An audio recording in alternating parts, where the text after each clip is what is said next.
Hey, JB here. The wolf is in the house for Whiteboard Wednesday.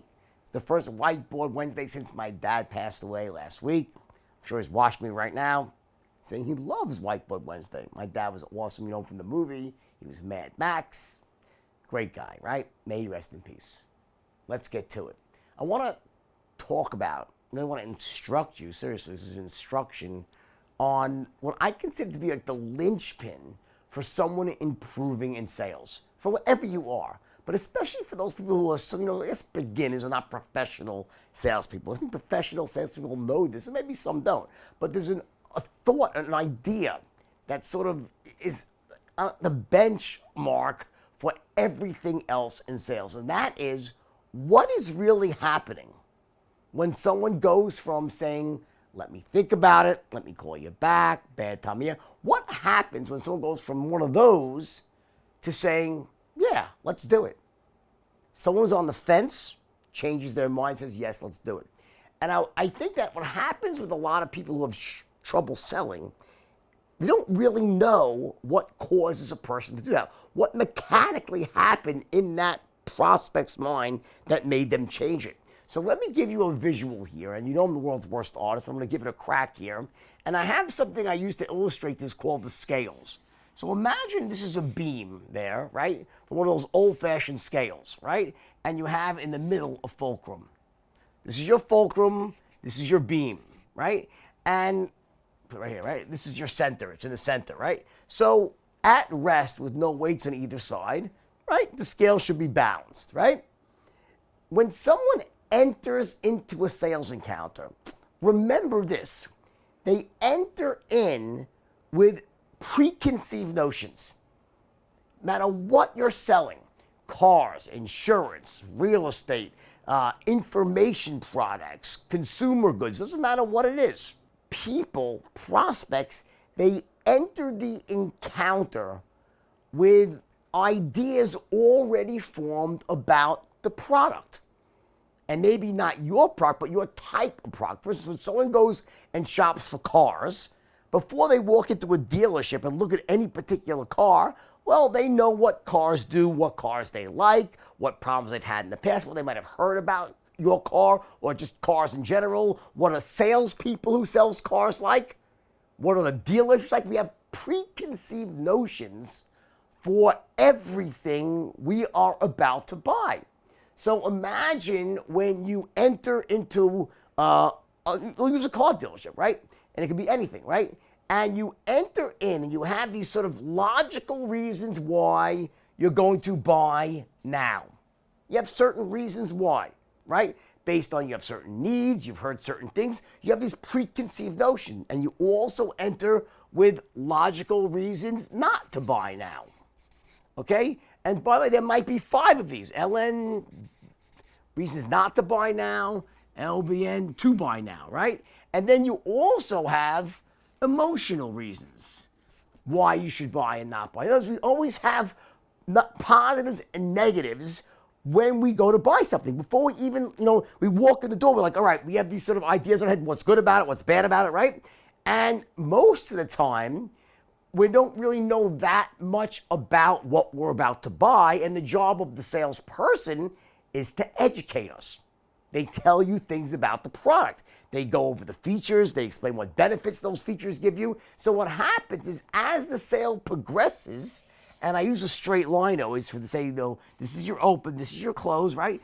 As the sale progresses, the salesperson keeps saying things, doing things, showing you maybe testimonials, showing you brochures. They show you things that keep increasing your reasons to buy now, and at the same time, they knock out your reasons not to buy now. So as the sale progresses, they keep building up the positives, knocking out negatives, building up positives, knocking out negatives, right? And at a certain point in time, what happens is when these negatives outweigh the positives enough, the scale drops and the person says yes. Make sense? In other words, it's when someone says, let me think about it, what it really is someone saying, I still have too many concerns, too many negatives, unanswered questions, right? I don't know enough. Those are all the negatives.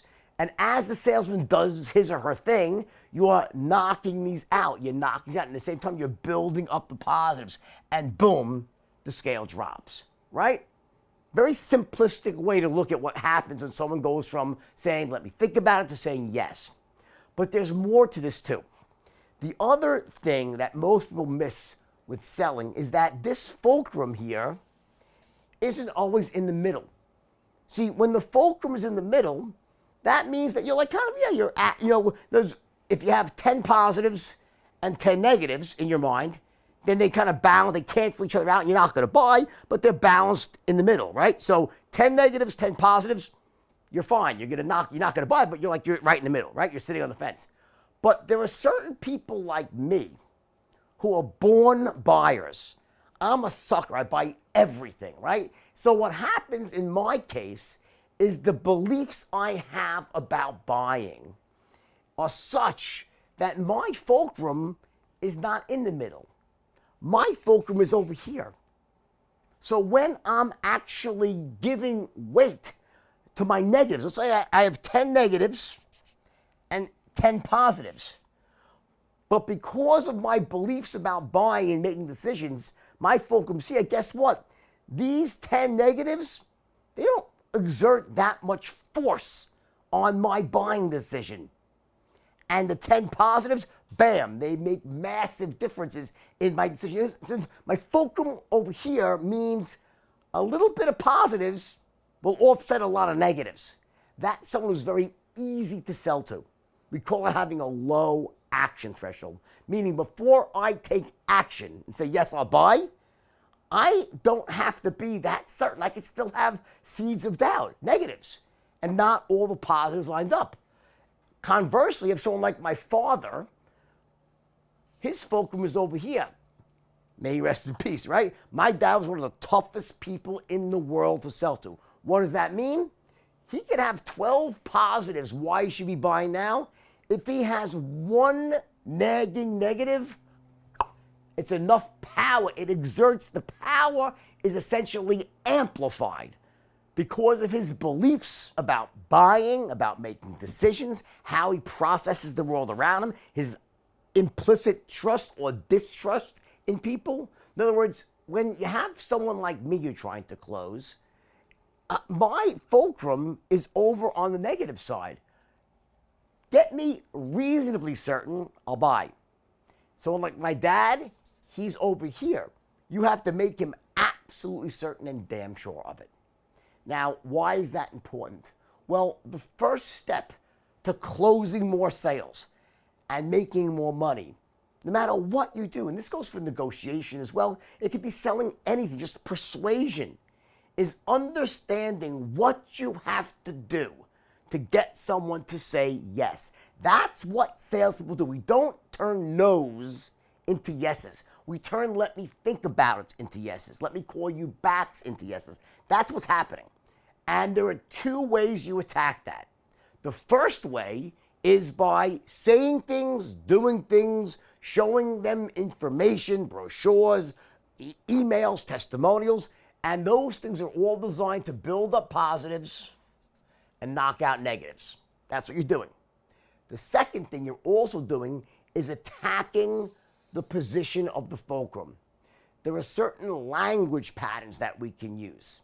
There's certain groups of words we could put together. We call them language patterns, right? Where you could actually temporarily take someone who has a very high action threshold, like my dad, meaning the fulcrum's over here. You could temporarily lower that threshold and close the deal. So I'm not going to get specific today.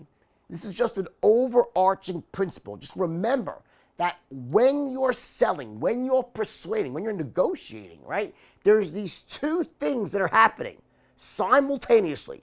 Number one, what's the positives versus the negatives? What's that equation look like? And you better be doing things and saying things to essentially knock out negatives, build on positives. Simultaneously, you want to be using certain strategies that allow you to essentially lower someone's action threshold by moving the fulcrum over to the left. two ways. Number one, primary ways. One is through language patterns, and the other is through adding on pain. Separate training here. But that's your overarching thought for the day. Remember this when you're selling. You're not just dealing with positives and negatives. There's also this force. How much force does one negative exert on a person's buying decision? With me, one negative doesn't exert that much force. With my dad, the opposite. Make sense? All right, and we'll get more specific in the Whiteboard Wednesdays to follow. I love you all. Subscribe to Whiteboard Wednesdays. It's great information, and it's also free. And also, by the way, check out the link below about the straight line system. You got to check out the new system I created. I have an upgraded version, which is a certification training. You got to check it out. Click on the link here. Believe me, you'll be glad you did. Take care, and see you next Wednesday.